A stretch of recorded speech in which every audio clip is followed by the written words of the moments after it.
امروز ملا حسن 2 خطبه میزنه. اول از اون میخواستی 1 خطبه میزنی برای çarşamba سوزه. اما الان که می آمدی گفتند که اون براندازlar امسال 2 تا çarşamba سوزه داره. حالا ممکنه چون که امسال سال اون چیسه کنیسه چه؟ کبیسه. بسیجی بنوا من بحث علمی میکنی تو اونجا درز نگاه نکن آخه. پرونده تو زیر بغل منه. یک جور نکن که با پس گردنه میزنم توی صورتت ها. تو هم مالی که گفتندشه دکتر به تو گفت بیا آزمایش خون بگیر. گفتی که من آزمایش خون نمیدهم میترسم بفهمم که مرض نازور دارم. وقتی بدبخت گدوخ این کار داره و اگر مرض نازور داشته یک پول یواشکی به اون دکتر بده اون جواب آزمایش برایت عوض کننده نفهمه. با اما چه میگفته؟ اول از اون یک تشکر میکنه از اون که اون سی بلده خشابه دوشابه فوتوشاپه اون آیدم مزله العالی نماینده مقام عظمای ولایت بعد از اون هم منزل ایشان که خیلی در ذات ولایته اصلا بجیب در ذات ولایته.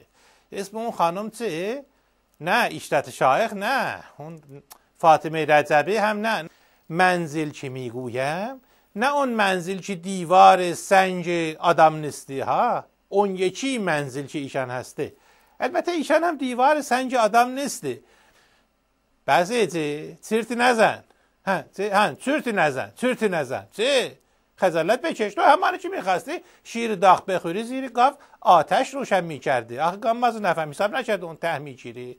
اما آی گام افاظاتوک تو هر چیزی میخواهه با اون دوشاب فوتوشاپ درست میکنه. اما ما خودمان اصلا فوتوشاپ برای خودمان مانور میکنه پهپاد میکنه فوتوشاپه 22 بهمن میکنه فوتوشاپه سخنرانی مقام عظما میکنه فوتوشاپ جزور نخصوصا چی خود مقام عظما اصلا فوتوشاپ مرجع شده. الان یک فوتوشاپ برای مالکی درست بکن یکی هم برای اون اسد بفرست یکی هم انتخابات یکی هم مجلس یکی هم ریال یکی هم که خودت که وضعت یک مقدار پیل میخوره. الان اصلا نگاه کن یک مقام عظما فوتوشاپ درست میکن خودت راحت بکن. بس ایزی باز تو اونجا نگاه کرده آخه بابا تو امانه که به تو گفتند ادای بچه در بیاور رفته لباسهایت را کثیف کرده. خجالت بکش.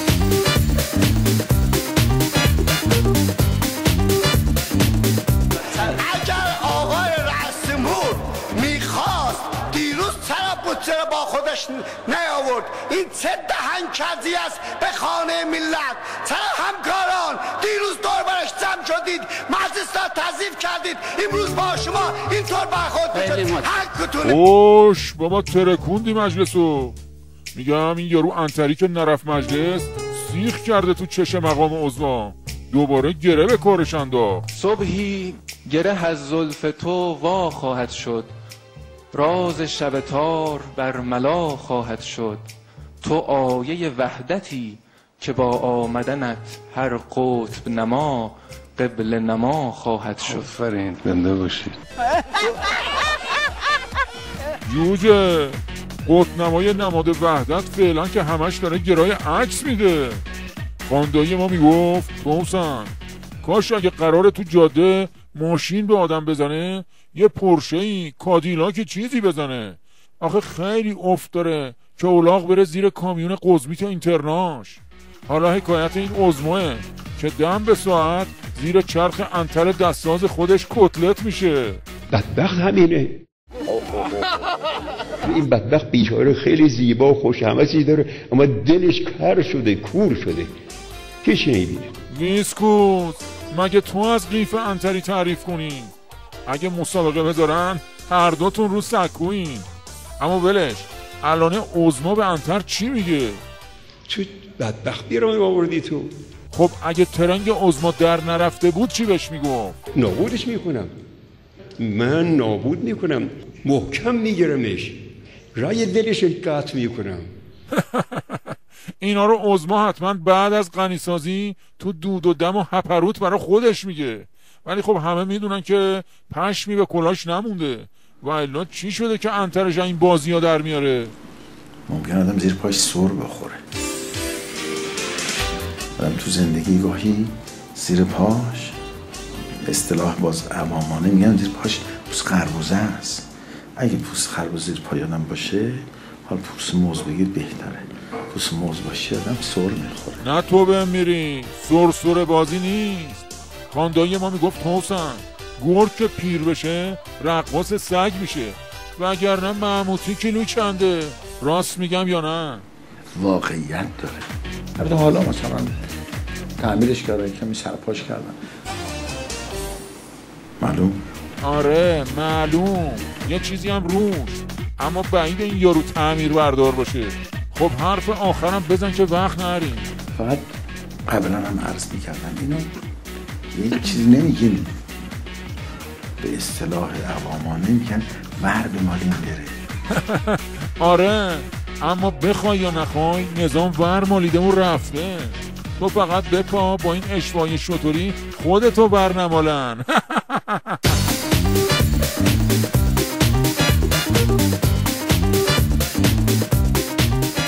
در توصیف مجلس آخوندی عبارات مختلفی تا حالا به کار رفته، از خانه رذالت تا رینگ بوکس جناح‌ها تا کلمات ساده‌تری مثل استبل و طویله و از این حرفا. یک نمونه از همین هفته رو ببینیم تا مشخص بشه که این کلمات چقدر ناقص بیان میکنن واقعیت مجلس ارتجاع رو. روز سه‌شنبه 8 اسفند ماه طرحی ارائه شد برای اعمال محدودیت برای فعالیت‌های خبری در مجلس. خلاصش هم اینه که خبرنگارا و عکاسای خودشون رو که از 100 تا فیلترم رد شدن راه ندن تو صحن مجلس. حالا چرا؟ چون ممکنه عکس بگیرن. خب مگه این عکس‌ها در حال انجام چه فعالیت‌هایی ممکنه گرفته بشه؟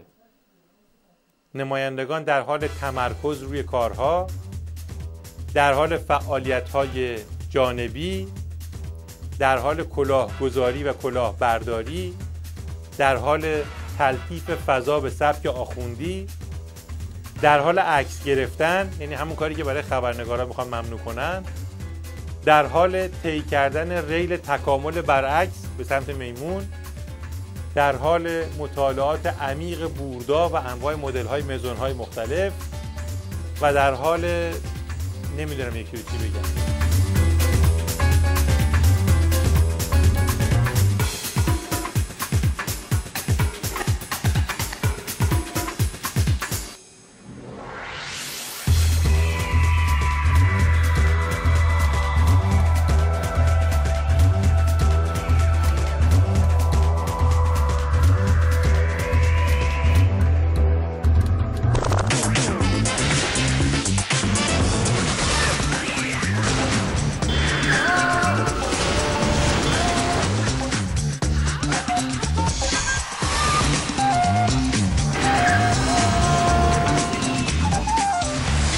سلام، روز بخیر بینندگان محترم شبکه خبر.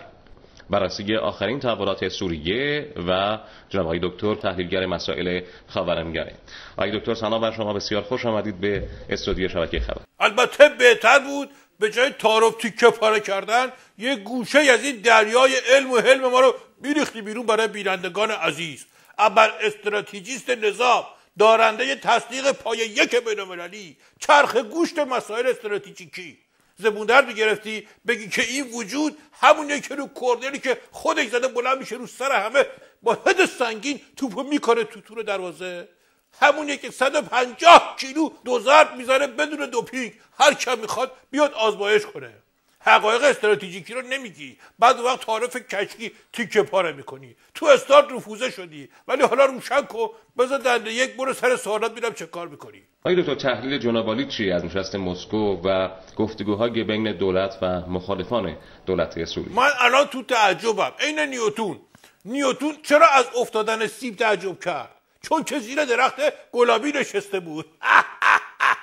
قرار نبود سیب بیفته. ما اومده بودیم برای بحثی که با شیب ملایم بندازیم از بدبختی های مقام عظما تو مجلس و وضعیت درب و داغون اقتصادی و داستان چهارشنبه سوری و جریانات زیر این قضایا، انتخابات اینا یه جوری رد بکنیم بندازیم تو جاده کمربندی علی چپ. ولی همچین بیکلاج پریدی تو سوریه که صدای قیش قیش گیربوکس تا عراق هم رسید. ناکس معلوم نیست تو دیگه مشنگ کجایی، از همین جای بحث گرفتی ولکنم نیستی. بس هر جا میره تو اینو ول میکنی. مرحوم بابایی همیشه میفرمودن بزن بهادر، عرض میکردم بله، میفرمودن که 2 تا شوت سنگین دم رودخونه نشسته بودن، داشتن کله پاچه میشستن، آب کله رو برداشت با خودش برد. اون شوت اولی واسه اون کله علف تکون میداد همینجوری. اون یکی که از یکی هم شوت‌تر بود گفت ولش کن نمیتونه فرار کنه، پاهاش دست منه. بحث عوض کن دیگه، زیر گرد و خاکی که من ایجاد کردم. موافقید نظر آقای رویبران هم بدونیم؟ آقای رویبران کارشناس مسائل خاورمیانه. باشه بشنویم صدای زیرورانو. آیه دکتر بزن بهادر خیلی حق به گردن برنامه 4 استراتژی، همچنین خیلی حق به گردن نظام الهیمون دارن. یه نفر هست، فقط یه نفر هست که حاضر راهنمای شما رو به کار بگیره، اونم این مجری حقیره که خیلی اراده داره بهت، چون که معرفت استراتژیکی داری، چه سر 4 راه چه تو بنبست. یه راه وجود داشت که این بلا تو انتخابات سر نظام نیاد و نظام مثل کرباس پوسیده 100 تیکه و پاره نشه. مقام عضو باید خیلی قوی تر عمل میکردن. وقتی نصایح پدران ایشون اثر نمیکرد باید خیلی قوی تر عمل میکردن. آقای دکتر نظر شما چیه درباره صحبت‌های آقای رویبران؟ این زیروران از تو یکی عاقل‌تره. اصل استراتژیک بحث رو گفت، اما بحث مجلس میبینی این لاریجانیا تو شوت باشنگی چقدر ساب کردن برای خودشون. داشتم با خودم فکر میکردم اگه به جای ماموت الاغ منقرض شده بود وضعیت نظام بهتر بود، از شر این لاریجانیای استرس راحت میشدیم. این علی لاریجانی تو این شلوغی یهو فیلش یاد هندوستان کرده، اونجا که همه جور موضع گرفته و هر جور قراردادی که دلت بخواد امضا کرده، انگار نه انگار که به این چه مربوطه. ناکس جست و پوزشو میاد ولی عقل و شعورشو نداره، کم میاره یه جایی. مرحوم عبوی همیشه میفرمودن بزن بهادر، عرض میکردم بله، میفرمودن که شوته اومد با رفیقش خودمونی بشه، دستش انداخت گردن رفیقش ولی نمیدونست حالا چی باید بگه، رفت تو خاطرات دعوای بچگی گفت میخوای گردنتو بشکنم اینجا. درود بر شما آقای دکتر کارشناس مسائل خاورمیانه، ممنون حضورتون در این گفتگو. نه پس تو برم من باید.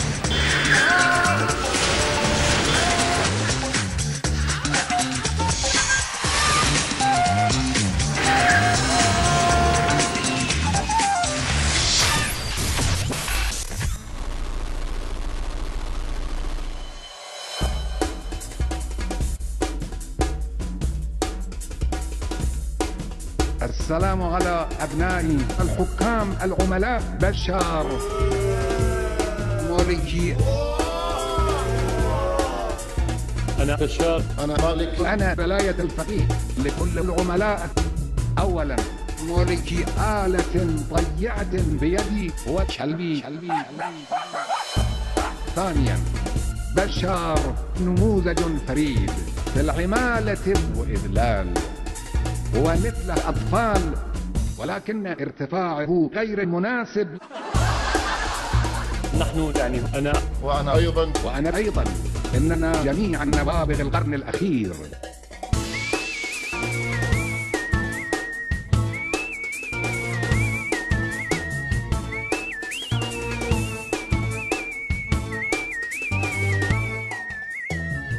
نحن لسنا نسخر عن الدول الأخرى، نحن نسخر عن إيران، نحن نحب الدماء بكل الأحوال.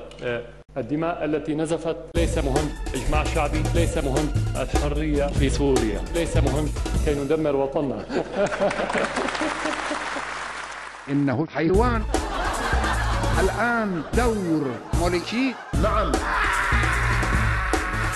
احنا ما عندنا مشكلة هاي الدول الديمقراطية، كل شيء موجود، وفر فلوس اشتري قذائف متفجرة. بعد اسكتوا هذه الأصوات، اسكتوا هذه المظاهرات عن طريق الميليشيات، عن طريق العصابات. أحسنتم، لكن هذا ليس كافي.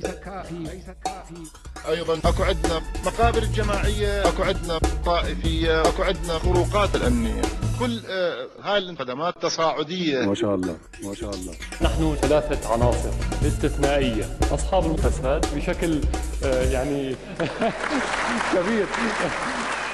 الشعب يريد إسقاط النظام، الشعب يريد إسقاط النظام، إسقاط النظام، إسقاط النظام، إسقاط النظام، إسقاط النظام.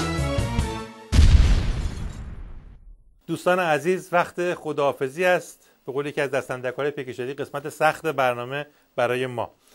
همه شما عزیزان رو تا هفته آینده و دیدار بعدی به خدای بزرگ میسپارم.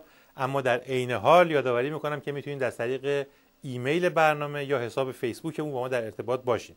آدرس ایمیل ما هست pekshadi@irantv.com. در مورد حساب فیسبوکمون هم خوبه یک اشاره کوتاهی بکنم که ما در برنامه پیک شادی طبعا از زمان محدودی برخورداریم، بنابراین برخی از قطعات طنز رو در حساب فیسبوکمون فقط میگذاریم و امیدواریم که بتونیم با مراجعه به این حساب به طنزهای بیشتری از پیک شادی دسترسی داشته باشیم. حساب فیسبوک ما هم به همون اسم پیک شادی هست. با تشکر مجدد بابت همراهی شما، برای تک تکتون آرزوی موفقیت دارم. خدا نگهدار.